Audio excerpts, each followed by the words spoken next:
Hello and welcome to the viewers of this video.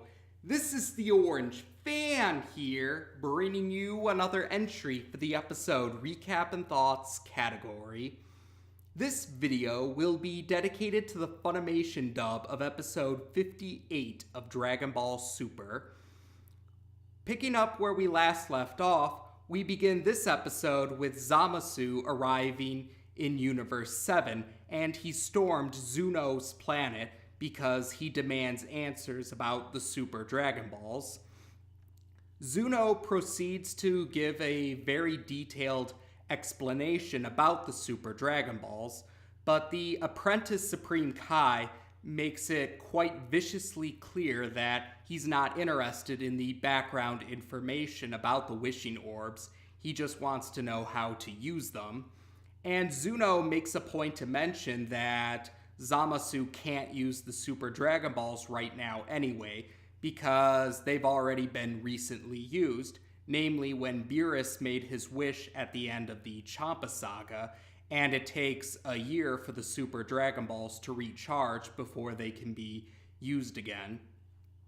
Despite hearing this information, Zamasu is still rather vicious about getting the answers that he wants. And I'm paraphrasing here, but Zamasu says to Zuno along the lines of, "Tell me where the Super Dragon Balls are located right now, and tell me everything you know about the mortal known as Goku. Your life depends upon it." And fearful for his life, Zuno proceeds to tell Zamasu what he wants to know. Back at Capsule Corporation, Bulma, Present Trunks, and the Pilaf Trio have given Goku, Vegeta, and Future Trunks senzu beans to help them heal after their battle in the alternate timeline. And Bulma also berates Goku for forgetting the bag of senzu beans in the bathroom right before he left to go to the alternate timeline with Vegeta and Future Trunks. But after that's been settled, Goku, Vegeta, Future Trunks, those three tell Bulma, Present Trunks, and the Pilaf Trio about what they saw and what happened in the alternate timeline. Namely, they tell them about Goku Black's new transformation, Super Saiyan Rose. They tell them that Goku Black is working with Zamasu, and future Zamasu has immortality or invincibility now, which definitely makes things a lot more complicated for the heroes. Future Trunks also makes a point to tell Mai that her alternate timeline counterpart actually is still alive after all. After that detail has been given, Shin, Beerus, and Whis all arrive because Shin has something important to tell Goku. So when Goku goes to see them, Shin explains that he actually received a message from Zuno. Zuno told Universe 7's younger Supreme Kai about Zamasu's recent visit and how Zamasu was quite antagonistic to get answers about the Super Dragon Balls and Goku. And this is where they compare notes. So besides the message from Zuno that Shin received, Goku, Vegeta, and Future Trunks also tell the divine beings of Universe 7 about what they saw in the alternate timeline. So hearing these two, after comparing these notes, Whis comes up with a hypothesis about how Goku Black came to exist. And he stresses this is merely his guess based on the information that they've gathered. Whis suspects that Zamasu would use the Super Dragon Balls to wish for a clone of Goku to act as his servant so that he can have control over Goku's power in some capacity. And then he would wait a year and then use the Super Dragon Balls again, this time to wish for invincibility or immortality. And then he would go to Future Trunks' timeline with Goku Black to begin his plan, the Zero Mortals plan. And they also figure that Zamasu would use the time rings so that he could skip through the whole year to make 2 consecutive wishes on the Super Dragon Balls, and to also use the time rings to get to Future Trunks' timeline. And they also figure that Zamasu would try to kill Gowasu, which would also kill Universe 10's Destroyer because of the link between the Supreme Kais and the Destroyers, so that Zamasu could become a full-ranked Supreme Kai so that he can use the time rings. Beerus, however, points out that this hypothesis still doesn't explain why Goku Black and Zamasu have similar energy signatures, and this hypothesis still doesn't explain how Goku Black can use the time ring, because the time rings can only be used by the Supreme Kais. And even though there are still some holes, or still some unanswered questions, this is still the best. This is the best that they can think of, the best explanation that they can think of for the time being. And they are worried about Gowasu's life, so Goku, Beerus, and Whis want to get to Universe 10's Planet of the Kais to ensure that Gowasu is safe. And Shin says that he'll agree to teleport them there thanks to his Kai ability, but only under the condition that they keep things in a civil manner, because so far, present Zamasu has not been caught doing any wrongdoings, or he isn't guilty of any wrongdoings for now, so they want to keep things civil for the time being, which they agree to do.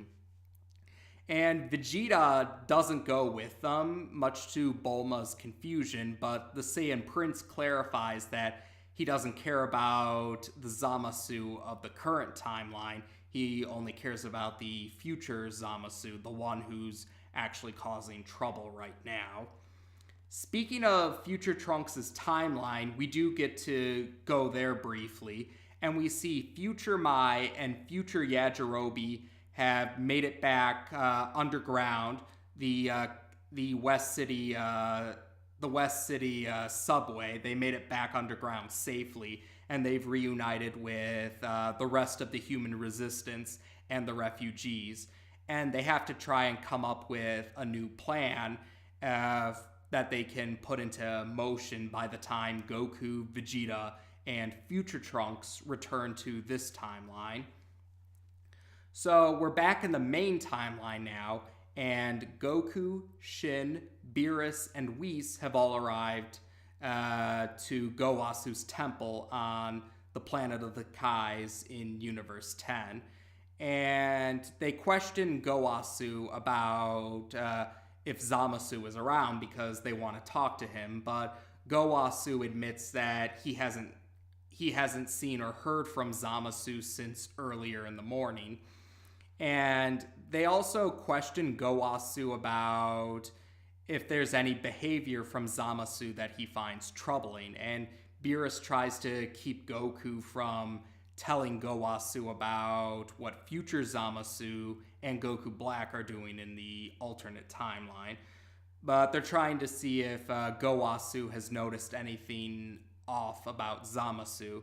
And Gowasu admits that, yeah, Zamasu has had doubts about mortals or what he's supposed to do as a god of creation, but Gowasu is pretty confident that his apprentice is on the right path now, or that his apprentice no longer has these doubts. And soon enough, Zamasu does arrive, and he's briefly surprised when he sees that they have visitors from Universe 7 present, but he quickly gets his composure back together, and he he's the one who ends the episode. Zamasu says, "I have brought you your tea, Master Goasu." And yeah, that's how we end the episode. So this episode mostly was exposition, or yeah, it was mostly an exposition episode, mostly focusing on dialogue, but that's okay for me anyway. I'm okay with that because it's good to help catch everyone up to speed with what's been going on lately. And that's especially helpful for some of my relatives who are watching, and again, they haven't seen the subs, they haven't read the spoilers. The dub is their first exposure to this, so this is kind of helping them to get everything straight in their heads going forward, especially because the time traveling has been kind of confusing for them. And yeah, time travel is a pretty confusing concept in and of itself, especially because, at least in real life, there isn't really any set rules for how time travel would work in real life. So, like I said, I actually don't have any problems with exposition-heavy episodes, and I actually am pretty cool with them in my book. But in this episode, we got to see Zuno appear again. He's the one who Bulma and Jocko went to see near the beginning of the Champa saga. And when Bulma and Jocko visited him, Zuno kind of played around with exact words in order to not really answer all the questions that Bulma wanted answered. But this time around, Zamasu was not playing around. Zamasu, unlike Bulma, was quite ruthless about getting the information that he wanted, and he even threatened Zuno's well-being to get those answers. But good for Zuno, he knew something was wrong, and he did tell his universe's Supreme Kai, or at least one of the two Supreme Kais of his universe, about Zamasu's rather antagonistic arrival. And this helped, like we said, the divine beings and the Saiyans of Universe 7 were able to compare notes, and Whis has come up with a hypothesis about Goku Black's existence, believing that Zamasu created Goku Black with the Super Dragonballs to act as his servant because, well, Zamasu didn't take well to losing to Goku in a sparring match, so Whis figures Zamasu is probably obsessed over Goku. And looking back, like, if you do know what information is to come in the future, it is kind of interesting to see how certain information in the future compares to Whis' hypothesis here.